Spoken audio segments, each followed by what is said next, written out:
And that seems about average, because when I play a game like that, I've counted maybe 6 or 7 kills. And I think it's important, and I think you guys will agree, is that it's important for a sniper, when you're playing, it's not about the amount of kills. For me personally, it's about how close can I get to them, how long can I stay covered and unexposed to my opponent before they find me.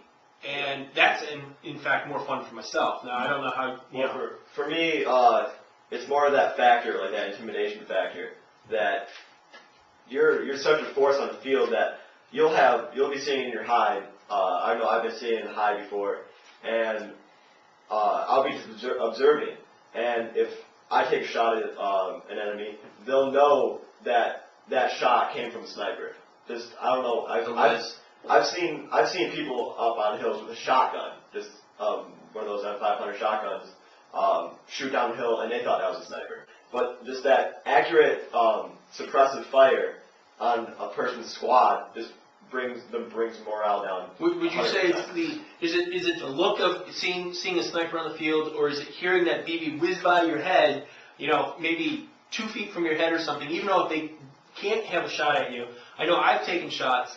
I know I have no idea of hitting him because he's behind that bunker. However, I'm going to put a round right over the bunker because you hear that whoosh right across, through the air, and they just tuck down even more. So yeah, it is a psychological game. It's the fear of the unknown. Yeah, it is exactly. You're not going to. I know that people, when they come up against a sniper, I've been in squads before running where we've been held down by a sniper, like 10 of us, just one guy, seeing us on top of the hill, and we could easily overrun his position. It's not that it's going to be that hard, but it's the fact that he can draw such accurate fire to you that going up an uphill position and going towards this person with accurate fire, he may have a spotter. We don't even know. We don't know. That's the fear of the unknown, like Mosin said. Okay. So you just have to. It's more of like a fear of uninformative. Like you have to be like just ill-informed. Now earlier, Oakey was talking about UTGs versus Maruzins Mosin was talking about it, like all mixed up today. So anyhow, but that makes a good point. I mean, what was the cost of your rifle? Well, I actually did stock.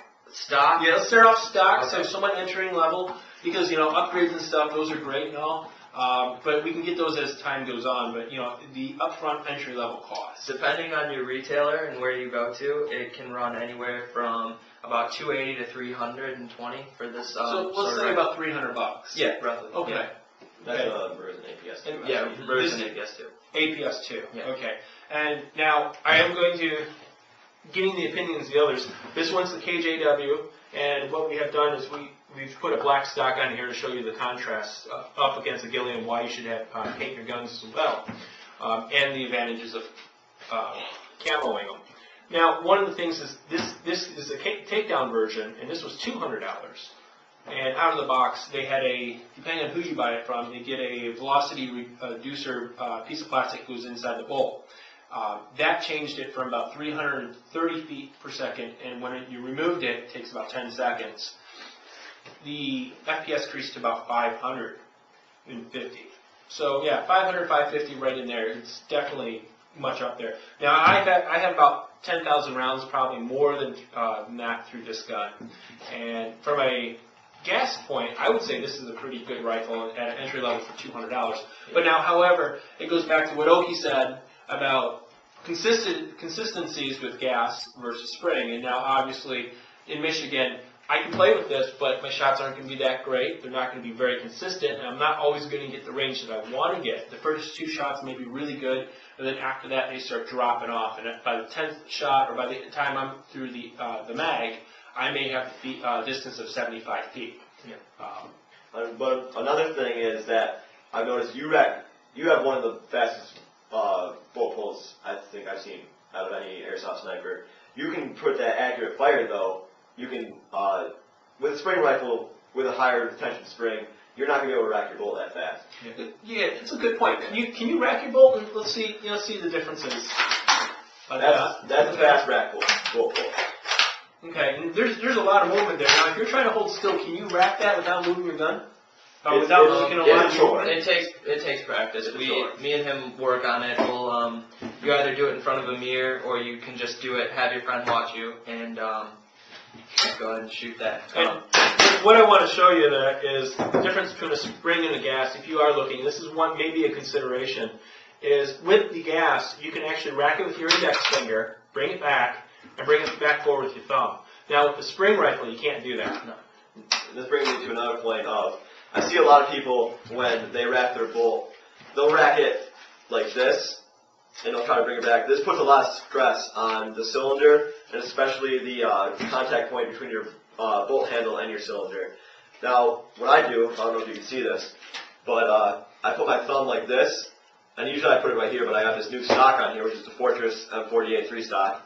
I put my thumb on the end of this bolt handle, and when I pull it back, I have the stress is distributed all across the bolt handle rather than just one point of contact right here.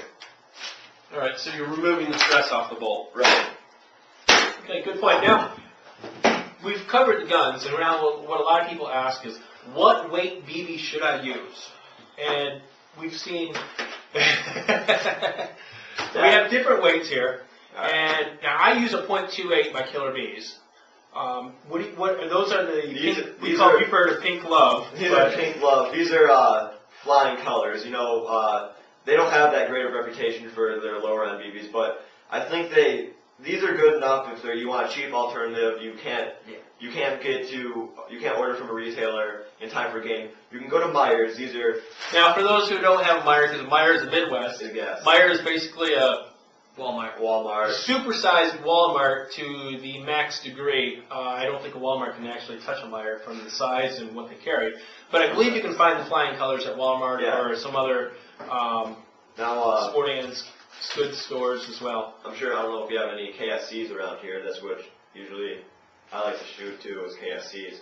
So KSCs and the flying colors. And what do you have over here? I have some Digicon .43 gram BBs. They're coated in Teflon.